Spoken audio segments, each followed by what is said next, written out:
구약성경 에스겔서 1장입니다. 제가 가지고 있는 성경 1150페이지 에스겔서 1장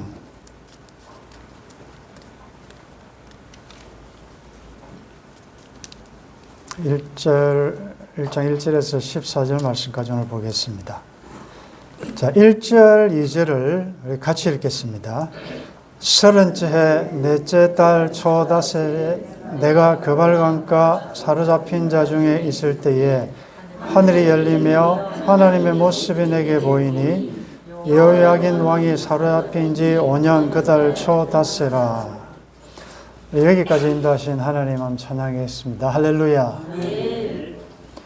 생명의 삶 묵상 본문이 이제 에스겔서를 묵상하게 되었습니다. 여기 보면 에스겔이 포로로 잡혀간 가운데서 소명을 받는 그런 내용입니다. 30째 해 넷째 달 초닷새. 이 30째 해는 에스겔이 소명을 받을 나이, 그러니까 에스겔이 30세에 소명을 받는다, 이렇게 해석할 수가 있습니다.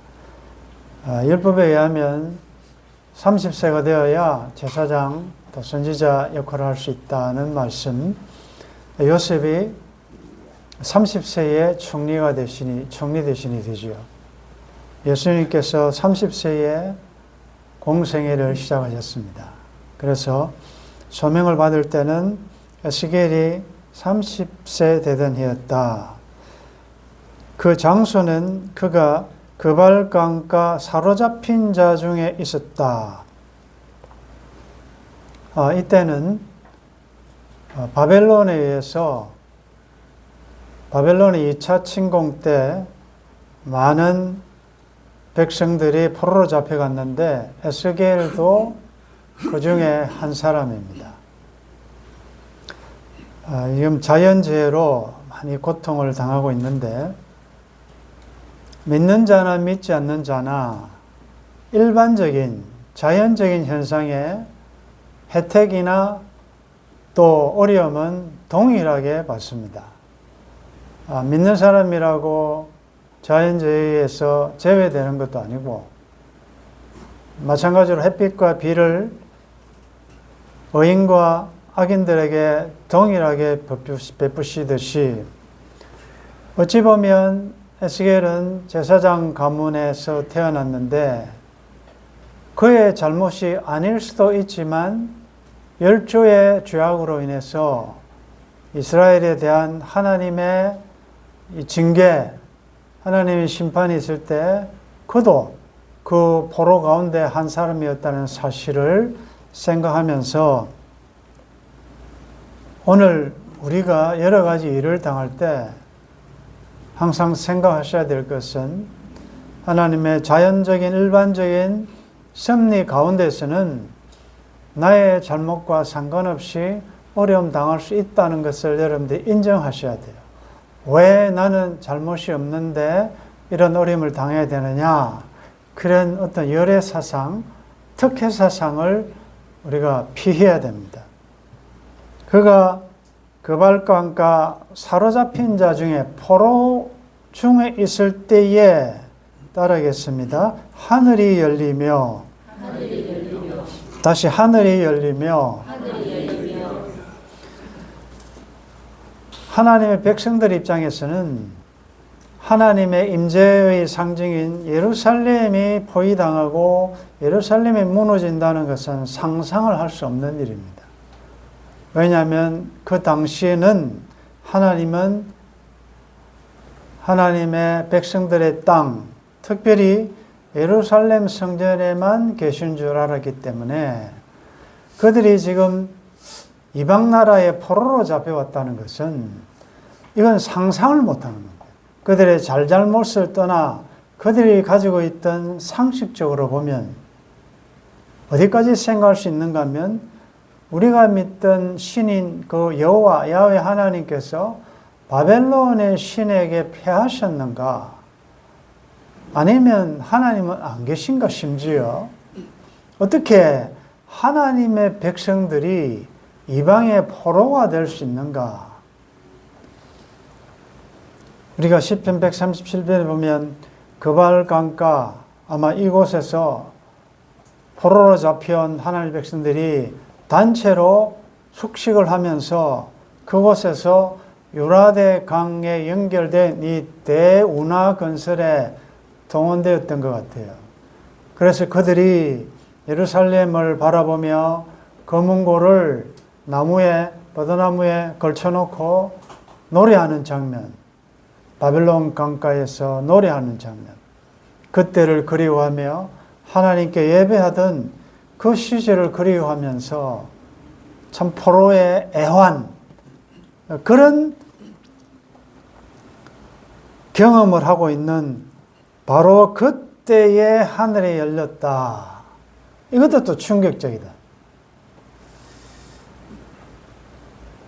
하나님은 예루살렘 그곳에만 계신 줄 알았는데 하나님의 백성들의 우상숭배와 잘못으로 하나님께서 징계 차원에서 그들을 바벨론으로 포로로 보내실 수밖에 없었지만, 그러나 놀라운 것은 그들만 보내놓고 하나님은 그냥 예루살렘에만 계시는가? 아니다.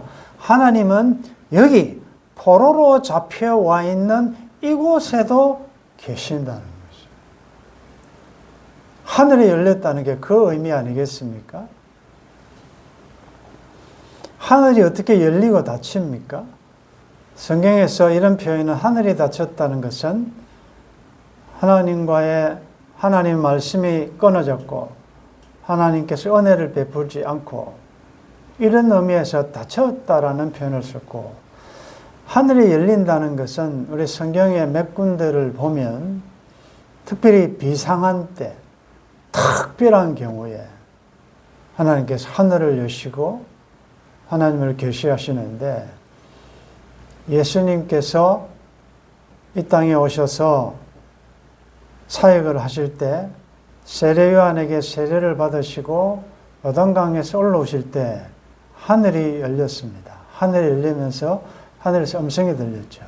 이는 내 사랑하는 자요 내 기뻐하는 자라. 그리고 성령이 비둘기처럼 임하고 하늘이 열렸다. 하나님의 놀라운 구원 역사를 시작하는, 어떻게 보면 대관식과 같은 그 현장에 하늘은 열렸습니다. 또 우리가 기억하는 것은 십자가와 복음을 전하다가 그 복음을 받아들이지 않는 적대자들에 의해서 돌에 맞아 스데반이 돌에 맞아 죽기 전에 순교당할 때 그때 하늘이 열렸습니다. 하늘이 열렸다는 것은 이건 비상한, 하늘도 비상이라는 말. 이건 이 비상사태가 발생한 것이다. 하늘이 열리며 스데반이 돌에 맞으면서 열린 하늘을 통해서 보니까 예수님께서 서 계신 모습을 보았습니다.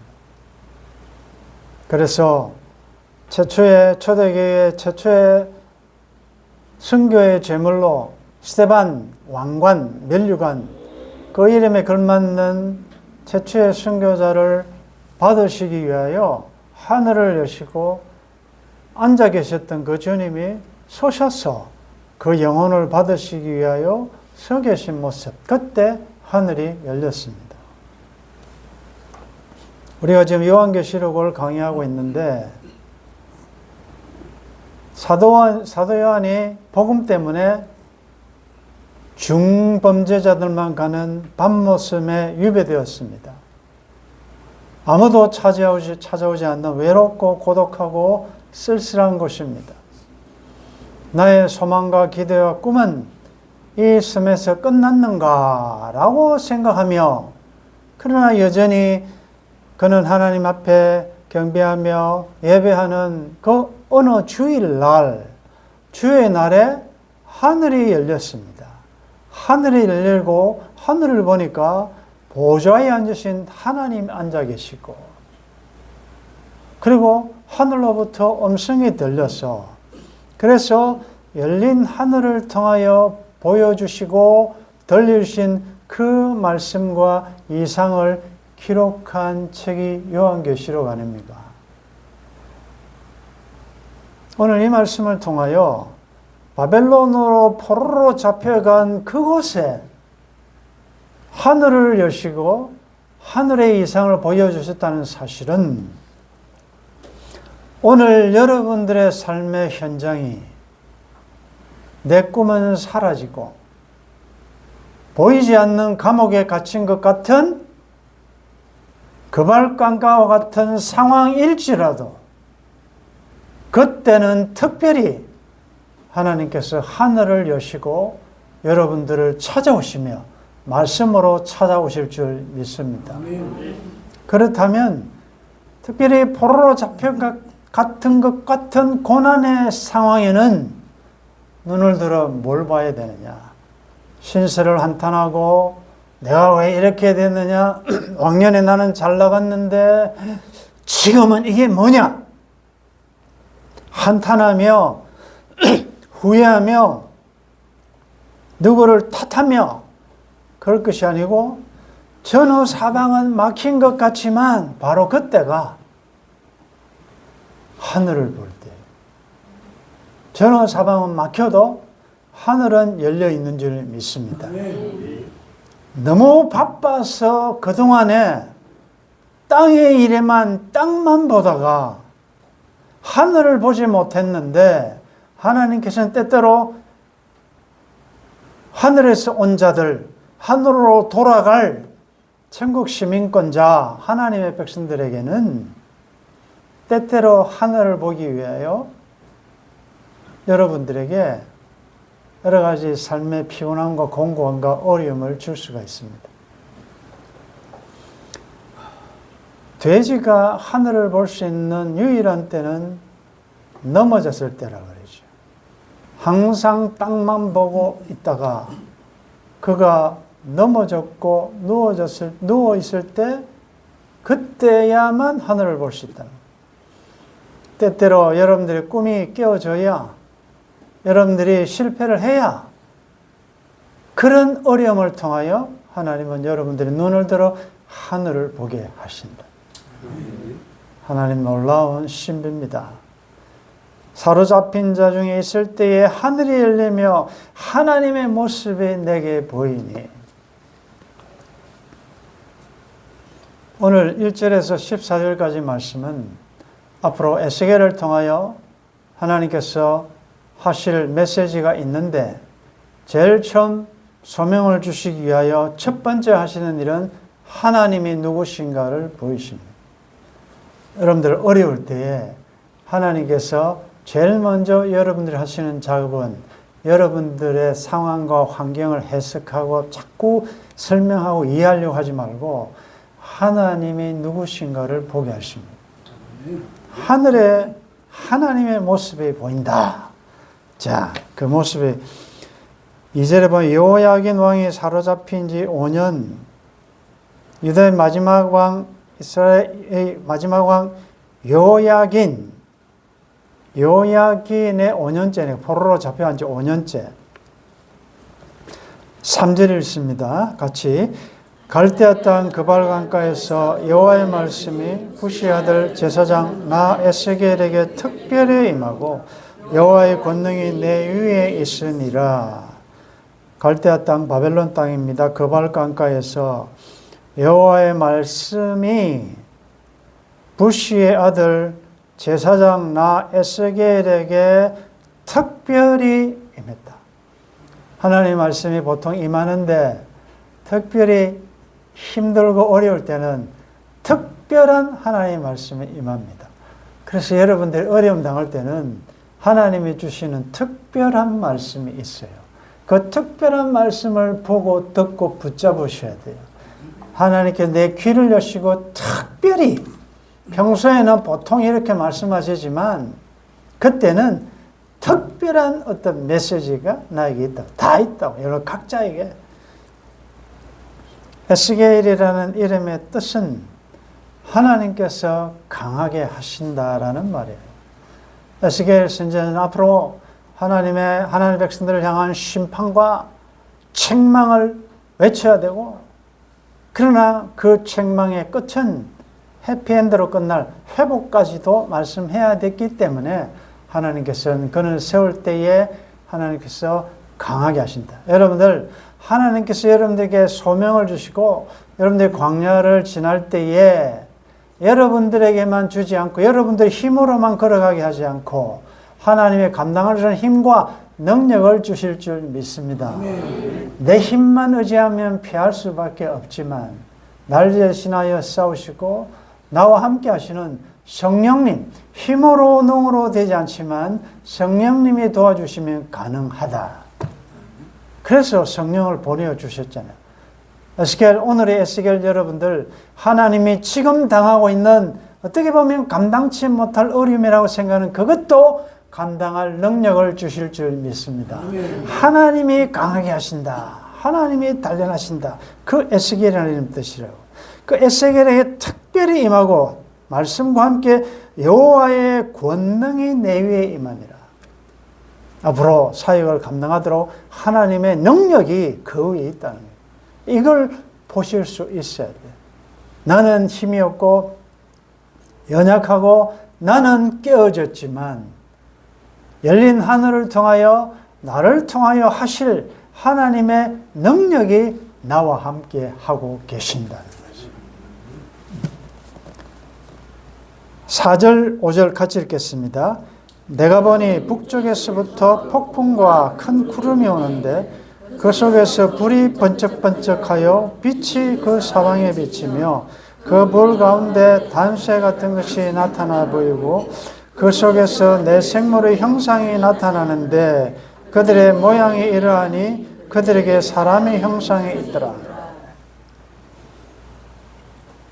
에스겔을 구약의 요한계시록이라고 그러죠. 신비한 환상들이 많습니다. 그래서 우리가 정확하게 이건 이렇다라고 우리가 말은 할 수 없고, 그러나 그 모습이 주는 영적인 의미가 뭔가는 하나님이 주신 지혜로 우리가 살펴볼 수가 있습니다. 북쪽에서부터, 북쪽은 욥기에 의하면 하나님이 계신 곳으로 표현되어 있고, 또 북쪽은 하나님의 심판이 임하는, 항상 북방에서부터, 우리 세계사에도 보면 항상 북쪽에서 이렇게 침투에 들어오잖아요. 그런 심판을 상징하기도 합니다. 북쪽에서부터 폭풍과 큰 구름이 오는데, 그러니까 이것도 하나님의 임재, 하나님이 나타나실 때의 폭풍과 큰 구름, 또 불이 번쩍번쩍하고, 이 모든 것은 하나님의 영광, 하나님의 의미스러움, 하나님의 권능을 나타내는 표현들이다 말이죠. 그 빛이 사방에 비치며 그 불 가운데 단쇠 같은 것이 나타나 보인다. 이 모든 표현은 하나님의 영광스러움을 드러내고 있습니다. 자, 5절 읽습니다. 그 속에서 내 생물의 형상이 나타나는데 그들의 모양이 이러하니 그들에게 사람의 형상이 있더라. 보니까 내 생물의 형상이 있는데 그들에게 사람의 형상이 있더라. 여러분들, 내 생물, 영물, 어떻게 보면 그룹들, 천사들, 하나님을 가장 가까이 섬기는 영적인 존재들, 천사의 무리들, 요한계시록에 나타나지요. 내 생물이 자꾸 나타나다. 그런데 성경에서 내라고 할 때는 항상 우리가 동서남북, 또 봄, 여름, 가을, 겨울, 사라는 숫자는 온 세상을 가르친다. 그러면 이 앞으로도 계속 사가 나오는데, 사라는 것은 하나님의 통치와 하나님이 안 계신 곳이 없는 무소부재하신 하나님, 하나님의 편재성, 하나님은 어디에나 계시고 어느 곳에서도 통치하신다는 것을 사라는 숫자가 보여주잖아요. 그래서 우리가 계시록을 공부하면서 배운 것, 할렐루야, 전능하신 주 우리 하나님이 통치하시도다 라고 이야기할 때, 하나님의 통치의 시간은 언제부터 언제까지며 하나님이 통치하신 영역은 어디부터 어디까지냐라고 할 때, 하나님은 영원하신 분이니까 영원부터 영원까지 통치하신다. 그러면 여러분들에게 적용해 보면 여러분들 태어남부터 이 역사의 문을 났을 때까지 전 생애를 하나님이 다스리시고 통치하신다. 다른 말로 하면 하나님이 돌보신다. 그리고 하나님이 통치하시는 그 장소는 어디까지냐? 우선 여러분들이 성공한 위치에 있던 형통하든 공고하든 여러분들이 병상에 있던 하나님은 그곳에서 통치하시고 다스리시고 보호하시고 지키신다. 이것을 아는 게 중요합니다. 밤중에도 하나님은 나와 함께 하시고 주무시지도 않고 졸지도 아니하시고 나를 지키시고 보호하신다. 그래서 여러분들 어려움 당할 때 기억하실 것은 하나님이 떠나셨는가? 하나님이 모르시는가? 왜 나에게 이런 아픔을 주셨는가? 라고 왜라고 하지 말고 하나님은 여전히 이전에도 함께 하셨고 지금도 함께 하시고 앞으로도 함께 하실 것이고 하나님이 나와 세상 끝날까지 함께 하신다고 했는데 지금 안 계신가 해서 때때로 뒤돌아보면 여전히 계신 주님. 그 주님 때문에 우리는 어떤 어려움 가운데서도 일어설 수가 있습니다. 내 생물의 모양이 사람의 형상에 따라 생물이지만 영물이지만 사람의 형상이라는 것은 뭡니까? 사람은 하나님의 형상이잖아요. 인격적이고 지혜로운 존재라는 거죠. 6절 7절 같이 읽겠습니다.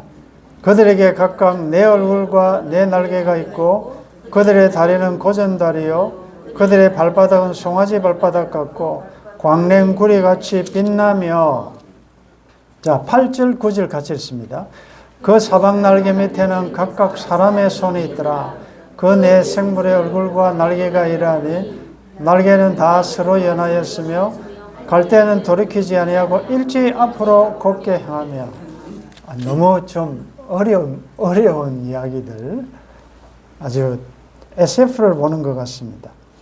그들에게 각각 네 얼굴과 네 날개가 있다. 얼굴이 네 개다. 그리고 날개다. 이런 이 문학적인 어떤 상징적인 표현입니다. 4라는 숫자는 제가 이야기했습니다. 그들의 다리는 고전다리요 그들의 발바닥은 송아지 발바닥 같고 광랭구리같이 빛나며. 이것은 이렇다는 게 아니고 이와 비슷하다 그런 말 아니겠습니까? 자, 다리가 곧다 이 말은 좌로나 우로나 치우치지 않고 곧은 올바른 그런 뜻이죠. 곧다. 그래, 발바닥은 송아지 발바닥 같다. 송아지 발바닥이 약간 둥글지 않습니까? 그러니까 균형을 잃지 않고 잘 선다 그 말이죠. 그래서 균형을 잡혀서 바르게 곧게 올바른 그런 뜻이죠. 그리고 광낸 구리같이 빛난다. 광낸, 계시록에 가보면 우리 주님의 발은 빛난 구리에 연단, 빛난 구리 같다. 연단한 빛난 구리 같다. 광을 낸 구리같이 빛난다라는 말은 연단을 받아서 흠이 없고 부정하지 않는 깨끗한 정결한 그런 뜻이 있습니다.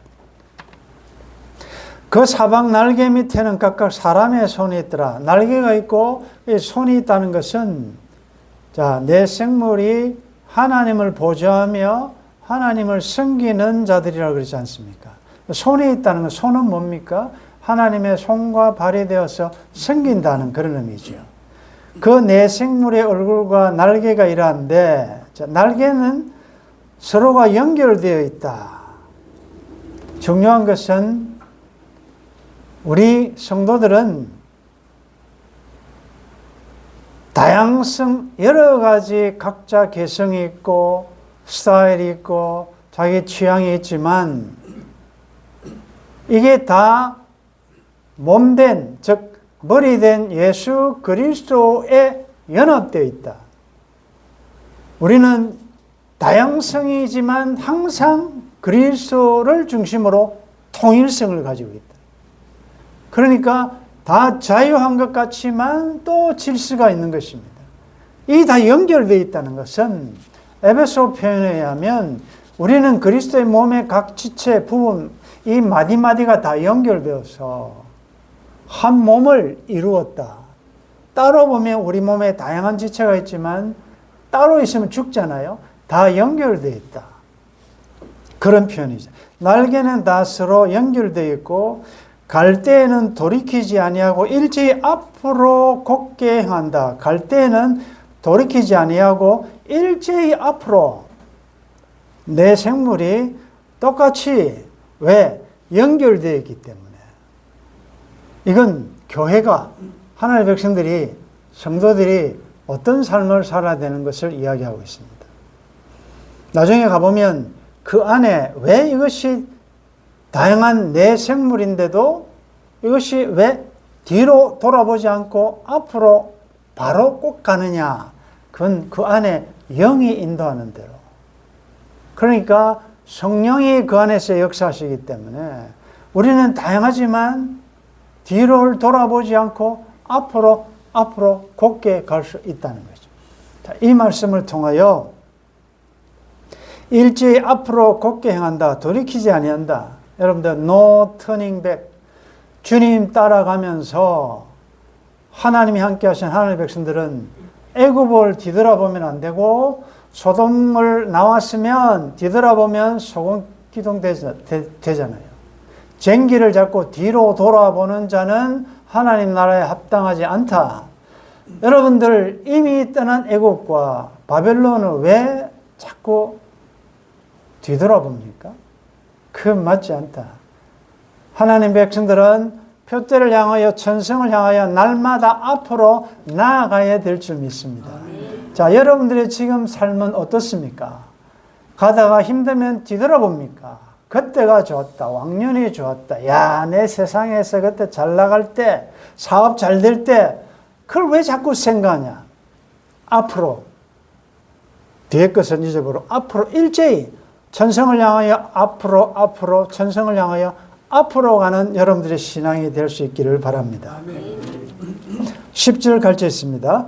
그 얼굴들의 모양은 넷의 앞은 사람의 얼굴이요, 넷의 오른쪽은 사자의 얼굴이요, 넷의 왼쪽은 소의 얼굴이요, 넷의 뒤는 독수의 얼굴이니. 11절 그 얼굴은 그러하며 그 날개는 더럽혀서 각기 둘씩 서로 연하였고 또 둘은 몸을 가렸으며. 12절 영이 어떤 쪽으로 가면 그 생물들도 그대로 가되 돌이키지 아니하고 일제히 앞으로 곧게 행하며. 13절 14절 같이 읽습니다. 또 생물들의 모양은 태는 숯불과 햇불 모양 같은데 그 불이 그 생물 사이에서 오르락내리락 하며 그 불은 광채가 있고 그 가운데서는 번개가 나며 그 생물들은 번개 모양같이 왕래하더라. 아멘. 자, 그 짐승의 이 생물의 모양이 앞은 사람 얼굴이고 또 넷의 오른쪽은 사자, 소, 독수리. 그러니까 각 영물들의 네 얼굴이 있다. 사람, 사자, 소, 독수리. 여러분 어디서 좀 들어본 거 아니겠습니까? 한 얼굴인데 네 모습이 있다. 이걸 우리들의 적용은 우리도 여러분들 천의 얼굴을 가져야 돼요. 우리의 얼굴 모습도 내 모습이 나타나야 되는데 이게 이제 좀 시간이 많이 가서 그런데 결국은 이 네 가지는 복음서에 가보면 사복음서가 왕의 복음, 또 송아지 복음, 또 사람 복음, 독수리 복음, 마태, 마가, 누가, 요한을 예수님의 네 가지의 속성을 드러내거든요. 사자는 뭡니까? 사자는 동물의 왕자 아닙니까? 왕권 아닙니까? 힘 아닙니까? 소는 뭡니까? 평생 나는 소가 소고기 먹고 자라는 줄 알았어요. 소가 뭘 먹죠? 풀만 먹는데도 어떻게 그런 덩치를 유지할 수 있는지. 소는 그러니까 태어날 때부터 죽을 때까지 인간에게 봉사하던 소의 이미지가 뭡니까? 충성하고 봉사하고 순종하는 것. 사람은 아까 말씀드린 대로 지혜롭고 인격적인 자. 독수리는 뭡니까? 신속하게 하늘을 나르는 무슨 굉장히 좀 권위가 있는 그런 모습 아닙니까? 이 하나님을 보좌하는 이 내 생물의 역할이 하나님의 어떠하심을 드러내지 않습니까? 그러면 이것을 오늘 우리들에게 적용해 보면 우리의 모습에서 우리는 왕 같은 제사장이다. 우리는 하나님의 왕자들이다. 라는 이런 당당함과 동시에 그 왕권은 무엇으로 나타나야 되는가? 그것은 소처럼 섬기고 봉사하고 그렇잖아요. 섬기러 오신 왕, 그 예수님 아니십니까? 그리고 하나님의 말씀이 떨어지면 적극적으로 신속하게 순종하며 하늘을 비상하는 독수리처럼. 그래서 아까 말씀드린 대로 어느 쪽으로 가려고 하면 생물들이 꽃같이 가고 돌이키지 않고 일제히 같이 앞으로 행하는 것은 그 영이 있기 때문에 성령의 이끄심대로 산다 그 말이죠. 자, 오늘 이 말씀을 우리가 다시 한번 정리하면서 하늘은 언제 열렸는가? 예루살렘 성에 있을 때가 아니고 비록 포로로 잡혀갔지만 그곳에서도 하나님이 계신다는 표현이 하늘을 여셨다. 그리고 열린 하늘을 통하여 음성과 하늘의 모습을 볼 수 있다. 고로 여러분들 어느 자리가 복된 자리냐? 여러분들이 열린 하늘이 열려 있는 것을 보고 열린 하늘을 통하여 말씀을 들을 수 있는 그곳이 복된 자리인 줄 믿습니다. 여러분들의 병과 고난이 열린 하늘을 보게 하고 주의 음성이 들린다면 그것은 변장된 축복이다. 고난당한 것이 내게 유익이라. 땅만 보던 내가 열린 하늘을 보게 되고 그동안의 세상 소리만 듣던 내가 내 귀를 여시고 인치듯이 교훈하시는 주의 음성이 들리구나. 그것이 실패의 자리라도 그것은 복된 자리다. 여러분들이 아무리 세상에서 돈이 많고 비즈니스 잘 되고 건강하고 세상에서 권력을 누린다 하더라도 그 성공이 하늘을 보지 못하게 하고 하나님의 음성이 들리지 않는다면 그것은 변장된 저주다. 그건 복인 것 같지만 그게 저주다. 그래서 하나님께서 때때로 너무 나를 사랑하시기 때문에 여러분들이 원치 않는 정말 아픈 그런 현실을 주실 때도 있다. 그럴 때 여러분들 그래서 하늘을 볼 수 있고 주의 말씀이 들린다면 감사하셔야 돼요. 나는 구원 못 받을 줄 알았고 하나님은 이제 나 같은 자는 팽개치고 포기하신 줄 알았는데 와, 하나님이 아직도 나한테 관심을 가지고 계시네. 그럴 때 여러분들 눈물이 나는 것입니다. 그 세상에 무엇을 얻어서가 아니라 무엇이 떠났을 때 그렇게 해서라도 내가 영적으로 육적으로 만신창이가 되었더라도 하나님의 생각이 나고 죽음 이후에 세상에 있음이 믿어지고 한때 하나님과의 처음 사랑이 기억나고 그렇게 된다면 그 얼마나 감사한 일이겠습니까? 사랑하는 성도 여러분, 오늘의 그 발광과 같이 외로운 그곳에도 주님은 찾아오신다는 사실을 기억하시고 그때는 특별하게 여러분들에게 비상한 하나님의 위로의 말씀이 있을 거예요. 그 메시지를 잘 들으시고 먼저 하늘을 보여주셨으니 우리의 남은 생에도 정말 하나님을 섬기는 자로서 때로는 왕같이 때로는 소처럼 진실하게 충성하고 신속하게 날개를 가지고 주님 말씀하시면 즉각 순종하며 여러분들의 남아있는 생을 통하여 하나님께 영광 돌리는 복된 오늘의 에스겔들이 되기를 주의 이름으로 축원합니다. 놀랍습니다. 나를 떠나신 것 같고 하나님의 은혜가 단절된 것 같았는데 그 포로로 잡혀간 그 현장에도 하나님은 나타나셔서 위로하고 격려하시고 하늘을 열어 하늘을 보여주시며 소명 주시니 감사합니다. 우리 이제 원망 불평 탓 한탄하지 말게 하시고 오늘의 그발 강가에서 열린 하늘을 통하여 보여주시는 하나님의 모습을 보며 일어설 수 있도록 도와주시며 나를 강하게 하시는 하나님의 능력으로 우리의 남은 광야 여정 다시 힘을 내어 일어나 전진할 수 있도록 은총을 베풀어 주옵소서. 주 예수님의 이름으로 기도드리옵나이다. 아멘.